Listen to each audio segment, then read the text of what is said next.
জুলাই আন্দোলনে আহত যোদ্ধাদের সাথে হাসপাতালে ভোগান্তির জন্য দুঃখ প্রকাশ করেন স্বাস্থ্য মন্ত্রণালয়ের বিশেষ সহকারী ডাক্তার সাইদুর রহমান। সাফ জানান, চিকিৎসায় কোনো গাফিলতির প্রমাণ পেলে কঠোর ব্যবস্থা নেবে স্বাস্থ্য মন্ত্রণালয়।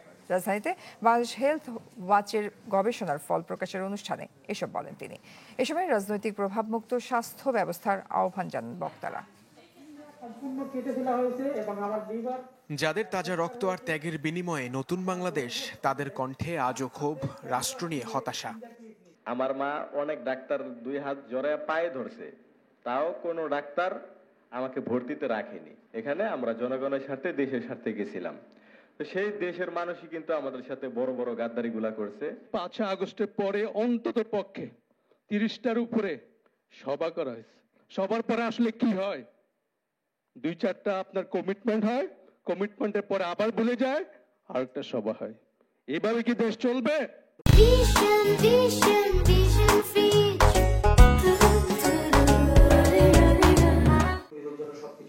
জুলাই আন্দোলন ও দেশের স্বাস্থ্য সংকট নিয়ে রাজধানীর সিরডাপ মিলনায়তনে বাংলাদেশ হেলথ ওয়াচের গবেষণার ফল প্রকাশের আয়োজন হয়ে ওঠে দেশের চিকিৎসা ব্যবস্থা নিয়ে হতাশার মঞ্চ।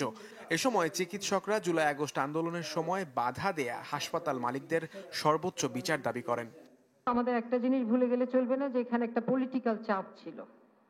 এই পলিটিক্যাল চাপে মানুষ নিজের মতো করে করতে পারেনি, যাদের কারণে ডাক্তাররা সেই দিন সাধারণ জনগণের প্রতি সম্পূর্ণ 100% সিম্প্যাথি থাকার পরেও চিকিৎসা দিতে পারে নাই। তাদের কি কোনো বিচার হয়েছে? তাদের কি কাঠগড়ায় দাঁড় করা হয়েছে, নাকি সেই সাধারণ কসাই ডাক্তার? জুলাই আন্দোলনে আহত হওয়া যোদ্ধাদের সকল ভোগান্তির জন্য দুঃখ প্রকাশ করেন স্বাস্থ্য মন্ত্রণালয়ের বিশেষ সহকারী ডাক্তার সাইদুর রহমান। বলেন, আহত জুলাই যোদ্ধাদের চিকিৎসায় কোনো গাফিলতির প্রমাণ পেলে কঠোর ব্যবস্থা নেবে স্বাস্থ্য মন্ত্রণালয়। এটা আমি ব্যর্থতার দায় মেনে নিচ্ছি যে আমরা আমাদের চিকিৎসক সহ সকল হাসপাতাল ব্যবস্থাপনায় এটাকে বারবার রিমাইন্ডার দেওয়ার পরও তারা আসলে এই কাজটা নিশ্চিত করতে পারে নাই। আপনারা আমাদেরকে সুনির্দিষ্ট অভিযোগ দেন, এত তারিখ এতটায় এই হাসপাতালে অমুক ডাক্তার অথবা অমুক ডায়াগনস্টিকে যাওয়ার পরে আমি এটার শিকার হয়েছি। আমরা নিশ্চিত করতেছি তার বিরুদ্ধে দৃষ্টান্তমূলক শাস্তির ব্যবস্থা নেওয়া হবে। দেশে ইমার্জেন্সি মেডিসিন ও জেনেটিক মেডিসিন নামে প্রথমবারের মতো 2টি কোর্স চালু করা হবে বলেও জানান এই কর্মকর্তা।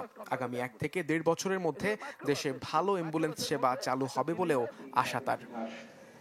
মুহাজির হক, চ্যানেল 24, ঢাকা।